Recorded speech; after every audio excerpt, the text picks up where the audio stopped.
Welcome to the show with your friend and mine. So tell me, Dr. Squee, who's it gonna be this time? We like to hear you talk, and we love to hear you listen. And if you are not subscribed, you won't know what you're missing. So welcome to the Dr. Squee Show. Welcome to the Dr. Squee Show. Welcome to the Dr. Squee Show. Headphones up. Here we go. Hello and welcome to the Dr. Squee Show. I'm Dr. Squee and this is my show.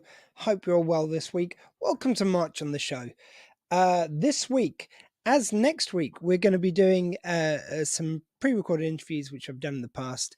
As I've said before on kind of recent episodes, we've got such a wealth of audio interviews I did for my old podcast, Gallifrey Stands, and other ones, other interviews I've done at events, which were audio only, so they've never been shared here on the video version of the Dr. Squee Show, so I want to bring them to you. Which I'm going to be doing when we haven't got interviews, brand new interviews. So, you know, we still have something new for you each week, or certainly something which hasn't been presented for a very long while and not in this format. So in a minute, we're going to have my interview from 2015 with Juliet Landau, with pictures along with the audio, just so you've got something to watch while you're listening to this. But before we get into that, the reason why I'm going to be so busy, well, I'm busy this weekend, I'm going to be busy next week, is by this time next week, I will be up at the Sci-Fi Weekender, which is Sci-Fi Weekender 15 in Great Yarmouth. That's from the 14th to the 17th of March, 2024. And you got the likes of Peter Davison and Michael Troughton and loads of other fantastic guests, Darren Shan, young adult author. And I'm going to be interviewing some of those people. I'll also be there with my brothers in Trek, Elliot and James from the Retrek podcast. We're going to be talking about when Trek goes wrong at the movies. So all the dodgiest moments of Star Trek from their movies. So please do join us. Please come along. Tickets still available now, I'm sure, but do take a look and hopefully we'll see you there at the Weekender. But on to my interview with Juliet Landau. As I said, this took place in 2015. At the time, she was promoting A Place Among the Dead, which I believe is available to get now, but please do search that out. And also, I'm just going to give a plug right now because we are resharing this interview on Audible now. You can get the Audible original Slayers, which is a Buffyverse audio production, which was written by Amber Benson, and it stars, amongst others, Juliet Landau in the cast. So please do check that out. Please do support everything all our guests do because they're all just wonderful. And please enjoy my interview. And in a second, I love the beginning of this because I suddenly get panicked right before we're about to start and I do my intro. And I'm so worried that I'm mispronouncing Juliet Landau's surname, even though I've heard it so many times in interviews, even at this time. And I believe I pronounce it Juliet Landau. And I even ask her if I pronounced it correctly. And she very nicely says I did, even though I kind of very much overpronounced that. But I digress a bit. This is me back in 2015, a little bit more of a cub reporter interviewer than I am now. But please enjoy this young pipsqueak of a Squee back in 2015, talking to the ever amazing Juliet Landau. Now, welcome to the show, Juliet Landau. Am I pronouncing that correctly? Yeah, that's right. Awesome. Good start to the interview. And I want to start actually by talking about your parents, because some friends of mine actually from the Indie Mac User blog got an interview with you a little while ago, and you mentioned that they were actors as well. Yes, absolutely. My dad is Martin Landau and my mum is Barbara Bain, and they were in the original Mission Impossible series. They also did a series called Space 1999, and they've done loads of other movies and stuff like that. But you, to begin with, were more interested in the ballet. I was a dancer, and I never thought I would become an actress. I thought that was, their territory. But in hindsight, I realized that I always approached performing as a dancer as an actress, because even though I was very technically proficient, it was always about expressing something and communicating something. And yeah, was there a particular anything that particularly inspired you then as a dancer? You know, I mean, in terms of it being dancing or acting. Well, I guess a bit of both. What were your kind of influences growing up, like either ballet or acting? Well, I think, I did grow up in a creative house, so it was unlike most homes where it's probably like, oh, you should be a lawyer or a doctor, something like, in our house, it was like, oh, well, do something creative. And so I think that was the environment and I was exposed to theatre and dance and art and literature and and loved all of that stuff. So I think I drank it all in, and it all became a part of what I am today. And how far did you get with the ballet? I danced professionally for about 3.5, 4 years. And then was planning to continue. Was actually invited to go with a different company than I had been dancing with in New York. But I started taking acting classes and absolutely loved it, and got bit by the bug. And I started finding the dance world a bit insular and narrow in terms of, once I started taking acting classes, I really loved the communicating and using physicality as a component, but getting to use your voice and talking about conceptual ideas and being a part of the whole overall arc, and not, just a body in essence. Yeah, because I think there is. I did a performing arts course back in a long while ago myself, and what I found really interesting about it, I was always more interested in the acting of it, is how you can tell a story through dance, and the two can interweave so well. Absolutely. I mean, the best dancers, when you look at Baryshnikov, and he was so expressive, or Nureyev, back in his, and the dancers that really did communicate, because, at the end of the day, that's what it all is about. It's about touching people and people, interacting, whether it's with dance or with acting or with writing or any of the arts. And so what was the first thing that you were in as an actor? The first thing I did loads of theatre. I did a lot of theatre, and then I started doing actually some student films to begin with, like there's a thing called American Film Institute over here, and did a bunch of, to sort of get my feet wet. And then the first film I did was a film called Neon City, a very forgettable film that went to Colorado actually in the winter and was in the snow. And my character was, for whatever reason, everybody else was bundled up, and I was like in this slim silk shirt and freezing the entire shoot. But it was actually really fun, even though the movie was, not a great movie. Got to work with football star Lyle Alzado before he passed away, and we actually became really close on the film, and so it was actually fun. Yeah, and when I was looking through your CV, not only did, of course, Neon City, is that correct? Mm-hmm. Of course, that one jumped out at me as obviously a very glamorous start in the industry.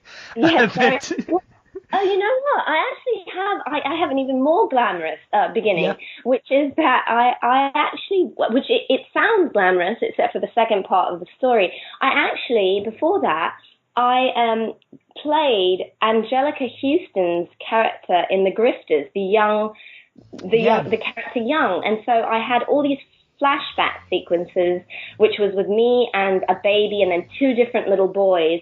And I had a blonde wig in it and brown contacts and all this stuff.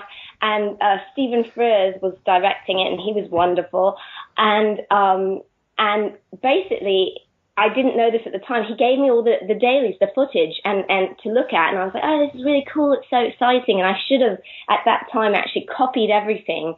But I didn't think about it because I was so new to the business and everything that I, gave the tapes back. And then I ended up being cut out of the movie because they didn't want to do any of the flashbacks. Oh, no. And the film actually worked better without it, truthfully, because it was like a novel where you fill in the backstory, and it's almost worse what you can imagine than what you can show.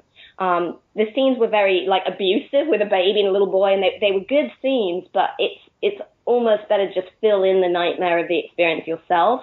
So that was actually my start, and I ended up on the cutting room floor. Well, it sounds like it prepared you very well for dress up later on in your career anyway. It did, actually. And it's funny because my dad actually had one of the first, early on movies he did Cleopatra with Richard Burton and Elizabeth Taylor. Wow. And he ended up, a lot of it, he's in the movie, but I'd say 3/4 of what he actually shot on the film, because it went over and over, and he was in Rome for a year or something. It ended up on the cutting room floor. Like, none of it's in the movie, so... So there's a long history in your family of ending up on the cutting room floor and some amazing films. Yeah, at least in the beginning, and then making it in later. Oh, yeah, of course. Yeah, sorry, I didn't mean to take away from that. No.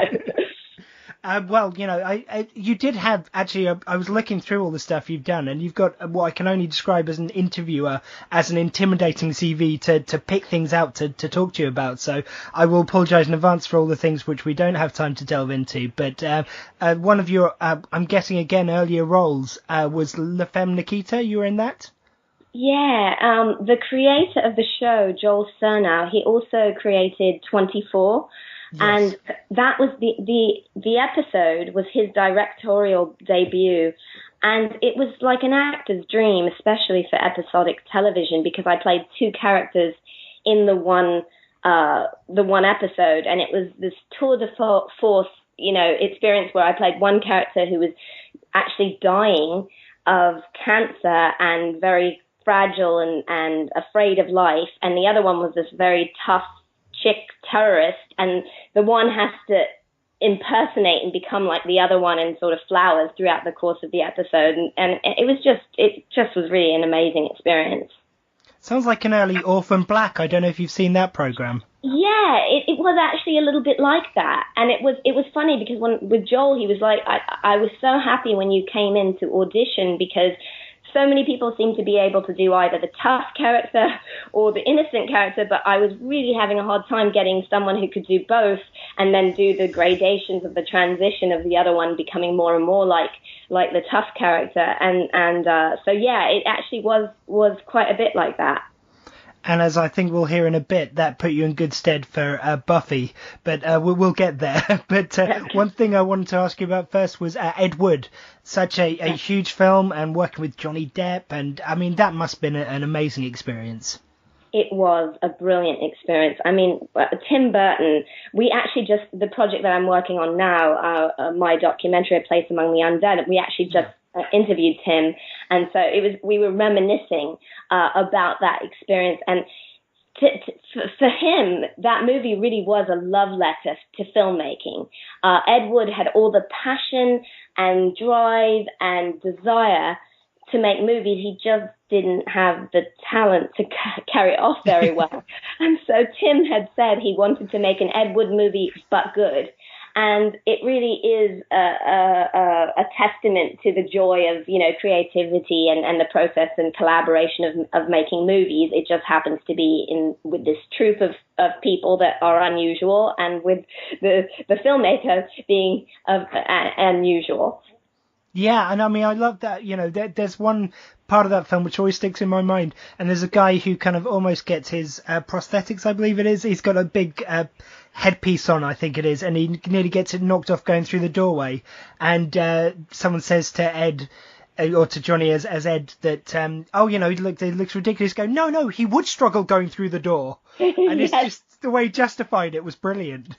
I love all that, because it's so, and when you watch the actual Ed Wood movies, when we actually had cast and crew screenings just before starting principal photography on the movie, and it's like that. I mean, the tombstones are rocking, the doorways, everything that could go wrong goes wrong and is included in the movies, and you almost can't believe it.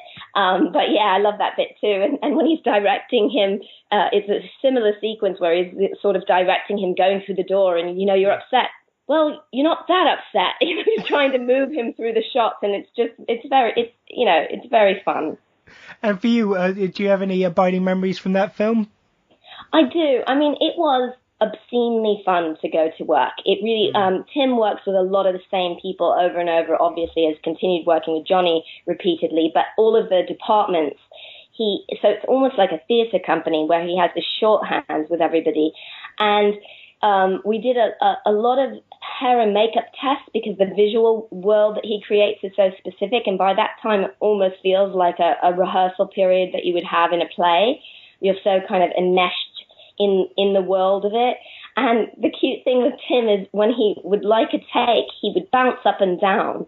So you would see him, you know it was going well if you saw him, bobbing in your eye line. And his ebullient spirit was completely contagious. So it just, all of it was so much fun to work on. Excellent. Well, one general question I want to ask before we get into some characters which I think really exemplify this, but you've played so many different and diverse characters, and also with the writing and directing and, everything you've done, I think it just really shows, you're a very good example, I think, to women trying to make it in the business, which kind of works against them sometimes. How do you think that has changed over the years? And have you seen that in your time as an actress? I mean, thank you. I think it is harder for women, and also in terms of often with women, it seems like there's a less allowance even for range than there is with men. Sort of like with men, oh, it's great, you can do all these different characters, and not often embraced in the same way. I have found working in the UK as well as the US that actually in the UK it's much more open in terms of that, and in terms of allowing actors to really act and have a diversity in terms of the types of material they're doing, and whether it be, comedy, whether it be all different types of characters, drama, all of that stuff. And also I've noticed a lot less ageism in Europe as well. In America, there definitely is a bit of like, she's 12 and she happens to be a neurosurgeon, like how's that possible? I don't think she could have made it through medical school. But I do think that it's also about the, what you carve out for yourself and what you do. And that's part of the reason I started, producing and directing and creating material, because also just whether you're a man or a woman, why wait? I've had extreme fortune of working with Joss Whedon and working with Tim Burton and working with these amazing, brilliant auteurs. But why wait for that to happen? Why not also generate the stuff that you're really passionate and that makes you excited to get up in the morning and do? Yeah, and there's so much more opportunity, I think, for creators now that you don't need a big studio getting involved. That's sometimes nice to have that behind you, but you can just go out and create now so easily.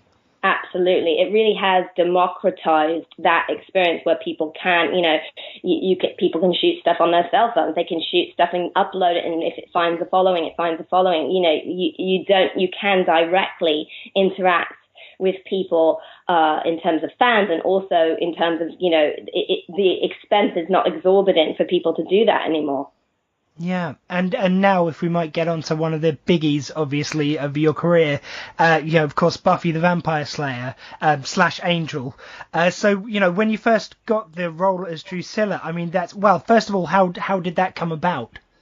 It came about, Joss had seen Ed Wood, and he also saw a movie I did with Whoopi Goldberg, which was called Theodore Rex, which was actually a really, really terrible movie. But it was kind of crazy because Whoopi got sued. She had agreed to do the movie and then wanted to do something else, and then the producers sued her to do the movie, which is just never a great way to embark on a production where your lead actress or actor is basically being sued to be there. So nice atmosphere on set then. Yeah, I mean, she was wonderful with all the actors, and it was a blast working with her, but you could cut everything else with a knife, and because of that, they actually then rushed to do all of there were dinosaurs in it and animatronics or whatever that is called, and all that stuff was actually like they had no time to actually develop them. And so anyway, Joss had seen that and called me in for a creative meeting, and I had this great meeting with him, with David Greenwalt, who was one of the producers and writers, and Marsha Shulman, who was head of casting at Fox and Gail Berman, one of the producers, and we just bounced ideas off of one another. And I think I did a little bit of Drew in the moment, like I kind of wafted up to the ceiling and began speaking to it or something. And they were saying at the time, oh, the character could be English or American. I was like, no, I think she needs to be English and kind of have the sing-songy way of speaking, and did a little bit, and they were like, yeah, that'd be great if we can end up finding the right Spike, all that. And I left, and before I even got to my car, to the parking lot, it was literally, my phone rang and my agent was like, so yeah, they want you to do it. I was like, what? I'm not even off the lot. And so it was one of those where it was, I had a similar experience with Tim Burton where it was just immediate, and it's so wonderful when it's like that, and because it starts that way and it just continues that way through the process. And I understand that there was a little laundry list you were given of characteristics which you had to balance with Drusilla, which does come out in the character, I think. Thank you. Yeah, it was interesting because after they had me read with the final choices of Spike, and the moment James came in, we just had this incredible acting chemistry that really ignited, and all this stuff started happening within his audition that ended up, making it into the shows. But Joss said, okay, so let's have a creative meeting where I basically fill you in on the lore of everything and what I am thinking about for Spike and Drew, although it was just myself and him meeting at that point. And he said that he had those characters running around in his head for 10 years. And everything he said was completely contradictory. Like he said, so Drusilla, she's really delicate, but she's very strong. She's very sweet, but she's diabolical. She's childlike, but she's sensual. And everything, I left the meeting and thought, oh my goodness, how am I going to do this? And then ultimately it was the thing that made the character so rich and so exciting and so interesting to investigate. Yeah, I mean, she could just turn on a penny, and it was just so intricately written. It must have been just you must have had to have taken such pains over each script to just get the nuances right.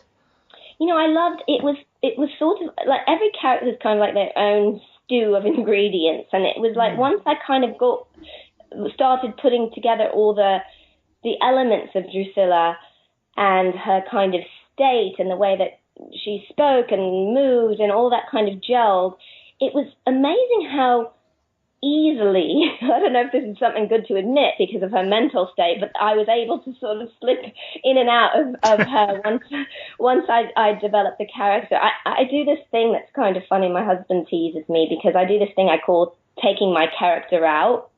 And what I'll do when I've been working on a character is I really like to go out, and I generally like to go somewhere that I don't frequent. So it isn't like, oh, hey, Juliet, then someone won't be talking to me. So I'll go somewhere I don't spend time at in character. And I find it really informative because you'll see how people relate to you. If you're, a very trampy character, people relate to you very differently. Different men talk to you than would normally talk to you. If you are a kind of slow character, the way people talk down to you, it's very informative, and you learn a lot about the character, and you also end up being able to stay in character on a set which has so many things and variables and stuff coming at you, and you want to be really fluid in your character, and it just sort of helps that because you'll be on a set where there's 250 people and easily have to slip in and out of this character. So I actually did take Drusilla out, which was quite an interesting experience. Are there any unsolved murders that you want to admit to at this stage? No. Taking Drusilla out. The funny thing with it was I ended up going, it was really late at night, of course, since, she wouldn't be going out in the day. Obviously. And I ended up going to this liquor store that was near my house. And I remember I kind of was wafting up and down the aisles, and this woman went to the register, and the gentleman that was there was ringing her up for something, and she was not well. Something was wrong, and she was sort of yelling and saying stuff to him, and he kind of rolled his eyes and looked at me like, oh my God, I have to deal with this crazy woman. And all of a sudden he froze and he looked at me, and I saw this flicker of his face where he was like, oh no, another one. And I thought, okay, I've got it. I've definitely got it now. Oh, that's great. So, I mean, of course, working with James Masters, as you said, the chemistry was great. Can you just speak a bit about your working relationship? Well, one of the wonderful things with James is that he has a tremendous theatre background, as do I. And so we would get together, we'd get the scripts, especially with season 2, and then it got closer and closer because, they were backlogged and doing Angel and Buffy at the same time and all that stuff. But initially for season 2, we'd have about a week with the scripts, which was quite luxurious in terms of television. And we would get together and we would rehearse and we'd come up with a lot of stuff and come in, and basically very often they would, the scenes would be blocked because we'd sort of naturally figure out what made sense and come up with stuff, and they'd be like, oh yeah, that's great. And so what would happen is that we were able to, while we were shooting, rather than, a lot of the time you're kind of finding stuff and then all of a sudden it's time to move on to the next shot and you're like, oh damn, I've just figured out what I really would do in that scene. Well, that didn't really happen so much with Buffy because we'd already done all that stuff. So we were really living the experience, and stuff was happening while we were shooting that was just going to another level. And it was really fun in that way because it was like working in the theater where, after night, you the thing that we had with each other was a real tennis match. So it'd be sort of like, oh, you're doing this? Oh, cool, then I'll do that. And there was this dance between us. And I think one of the first things when we got together for rehearsal, I was like, okay, so we've been together for 200 years. So we really have to be comfortable touching each other. I mean, after 200 years, there's no like, oh, sorry, didn't mean to brush up against you, And so I really said to James, like, while we're working, feel free, touch anywhere, fine. While we're, in scenes, just feel the freedom with that, because I think it's really critical to these characters who obviously also have this very amorous relationship. Yeah. That all of that is communicated. It can't be like, oh, well, they really don't look like they physically, are comfortable with one another. So, there was lots of stuff like that with James that just made it a complete joy. And of course, you were stepping into an established cast there. How was everyone to play with? They were wonderful. I mean, it was such a great group of people. We're all friends still, and it was such a creative environment. And the thing with Joss is he had such a clarity of vision, which always makes it easy as an actor, for you to do your job, because you know the parameters of what world you're in, and because it's got fantastical elements, but everything was so rooted, you really had a freedom. And so, yeah, the rest of the cast was just wonderful. Fantastic. And if you wouldn't mind, just David Boreanaz, you were working quite heavily with him as well. David and I got on right from the get-go as well, and he was funny. I remember we were doing a TV Guide interview, and he was sort of poking fun at me and saying, okay, so this is Juliet on set, and you can't see this bit because we're audio, but he put on as if, because I would work with music, and he'd put on headphones and he'd like sway around and do this kind of sensual dance. He's like, this is Juliet. And then she'd come up and she'd say, do you want to rehearse? Do you want to run lines? Do you want to rehearse? Do you want to run lines? Do you want to rehearse? Do you want to run lines? And he did it like 100 times. So he likes to poke fun at me, but yeah, David's just wonderful. I mean, I always said if a girl's job is like going to work and kissing either James Masters or David Boreanaz, life is really, really tough.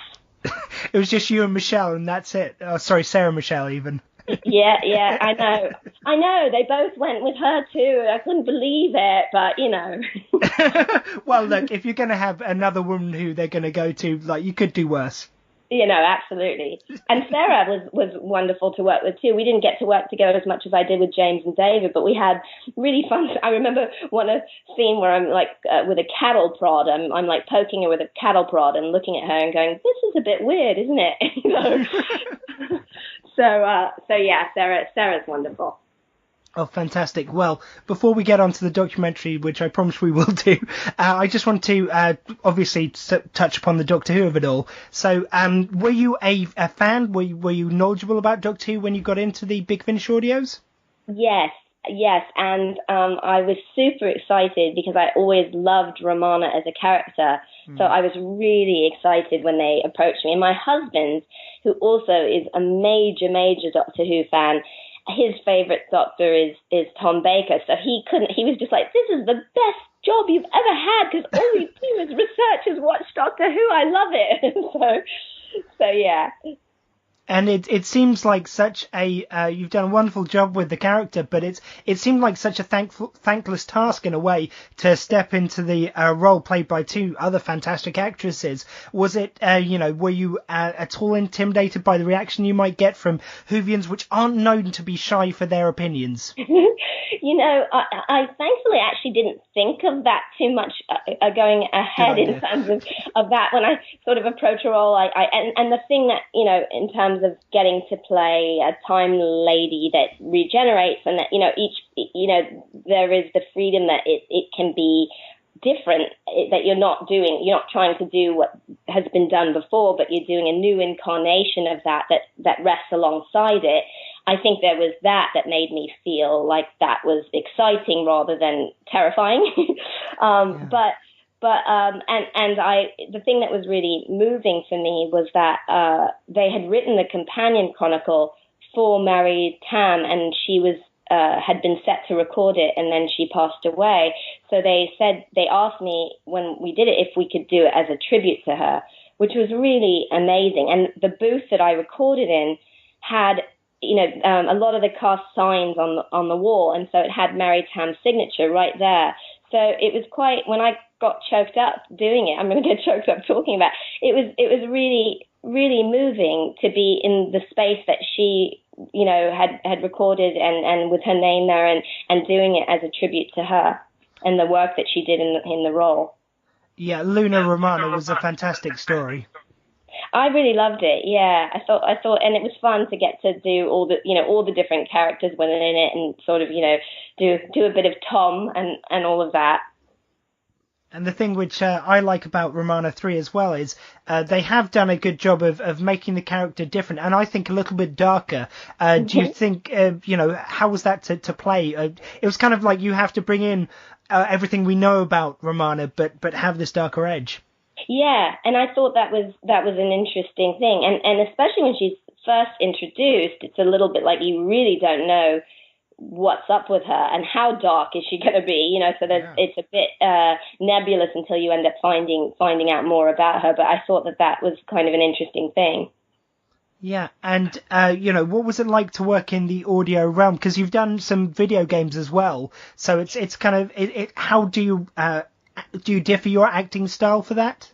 I love it, and I've done a bunch of animation, like the Justice League Unlimited TV series and some of the animated movies, and Ben 10 is a series that I also did a number of different characters on, and I find it's amazing. I mean, the thing that's really fun with the Doctor Who and also with some of those other ones that I mentioned is you're working with the other actors. So you're not just, and sometimes you'll end up doing animation or voiceover recording where you are working alone. And like I did BioShock video game, that I was alone, and it was actually a really creative, wonderful experience.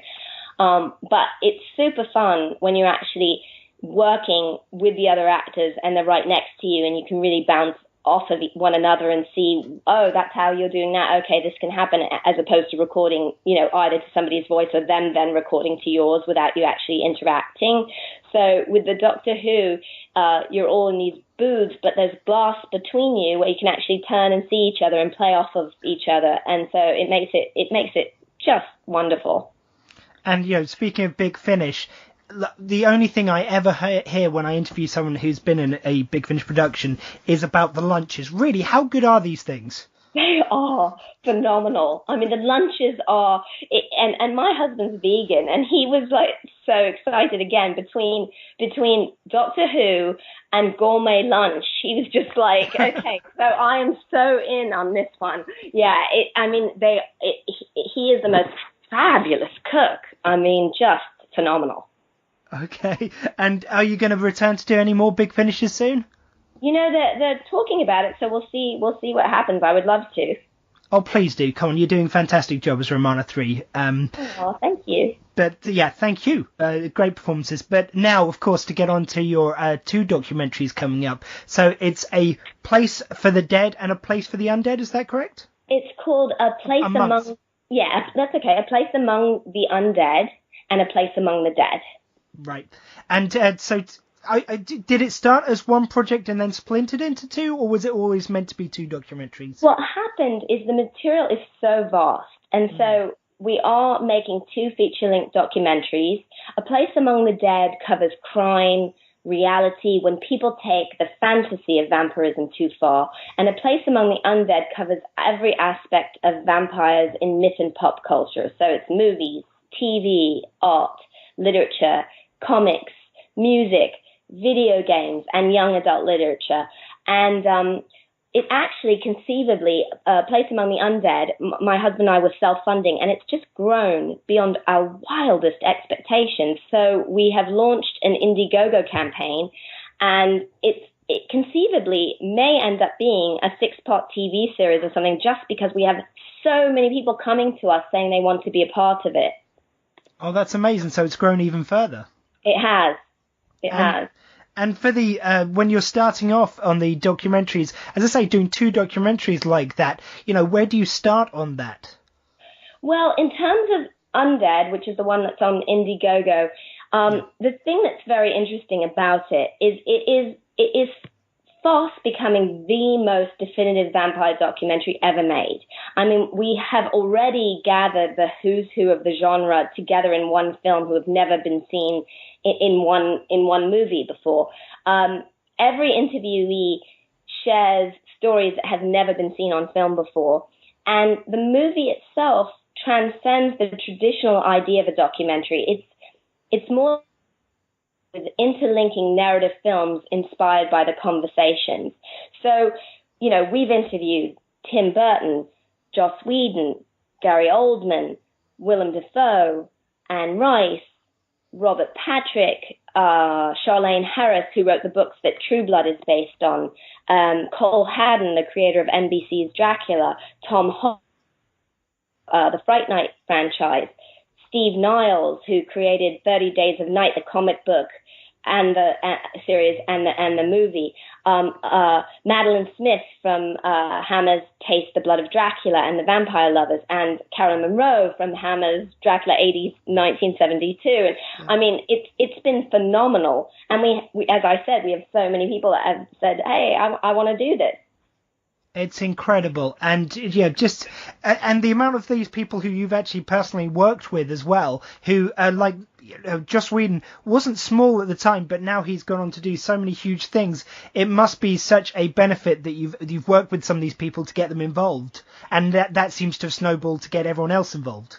It's been really charmed right from the beginning. I mean, the funny thing is that the first person we interviewed was Anne Rice, who I hadn't met before, but I reached out to her and she was like, "Oh, I love this idea." And she came, and she's been so, when we launched on Indiegogo, it's been 2 weeks, she was tweeting every hour and posting, and she's just been so incredible. And we have this footage that we had cut together and actually just projected at the Vampire Ball, which is an event in New Orleans where she was there, and it had Tim and Joss and all these amazing people saying about how she was such an inspiration for them making the content that they make.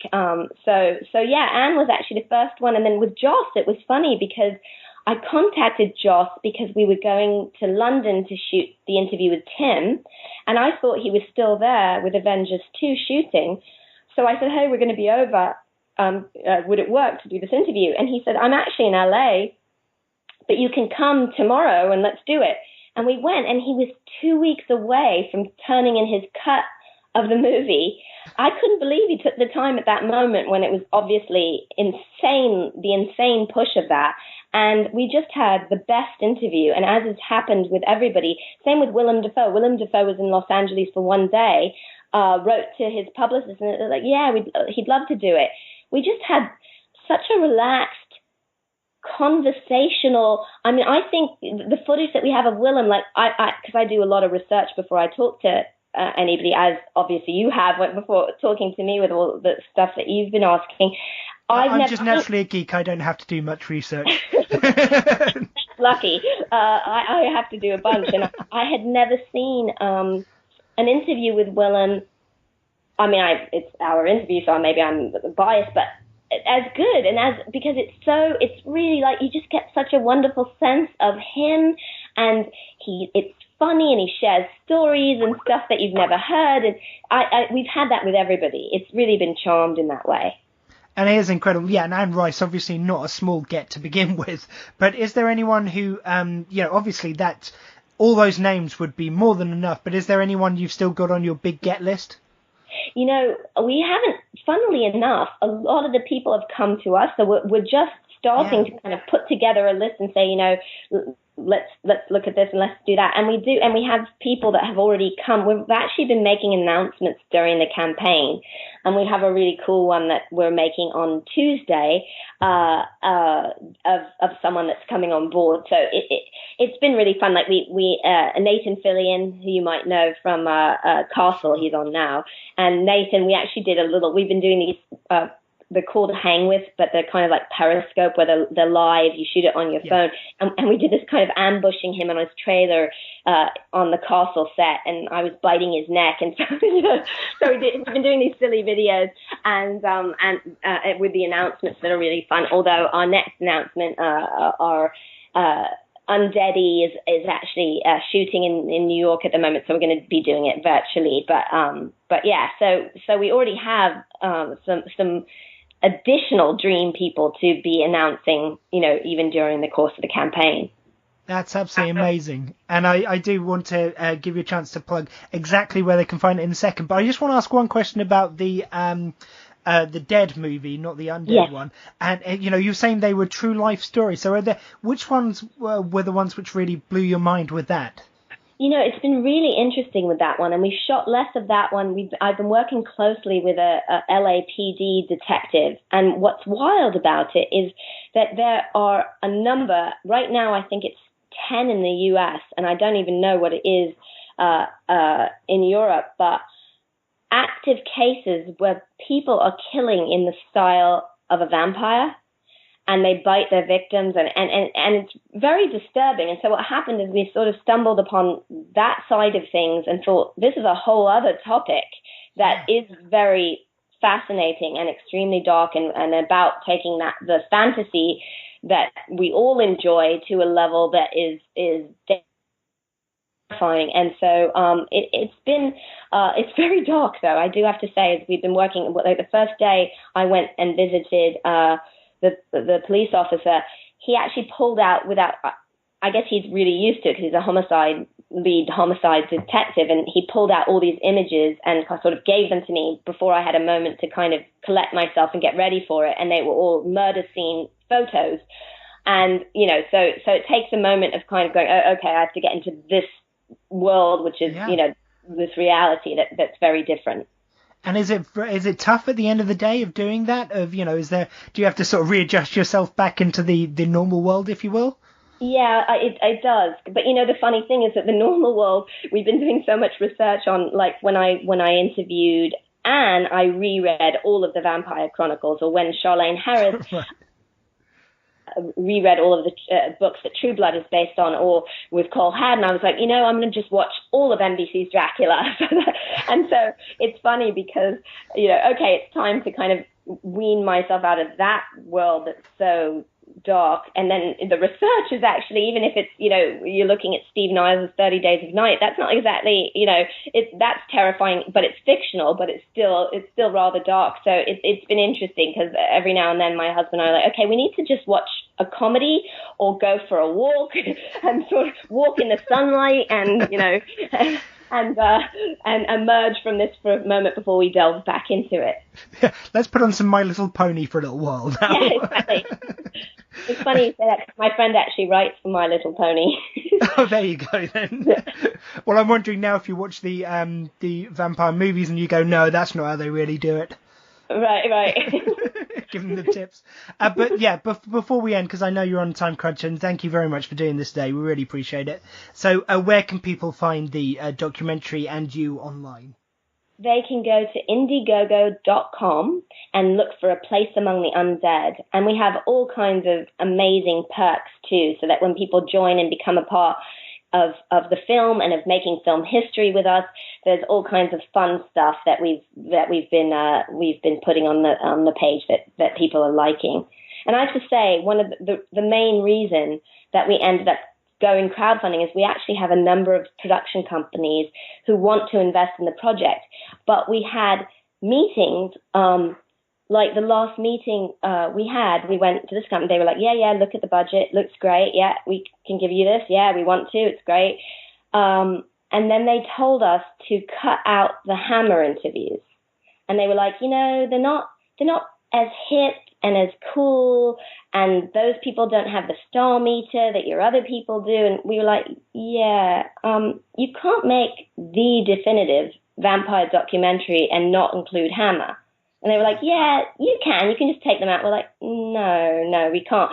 And so the thing about interacting with the fans is we really want to make the film that fans want to see. And we want producing partners who not only like what we're doing, but really love and understand it. And so that interaction has just been fabulous. Yeah, I mean, I don't know if you've ever heard of Penn Jillette's Aristocrats movie. No. It's where it's got all these comedians telling this really foul joke, which is a kind of the Aristocrats joke is a kind of legend amongst comedians, and they tell it to themselves and they try and tell the sickest, most vile version of this joke because it's just amongst them, so they don't have to worry about it.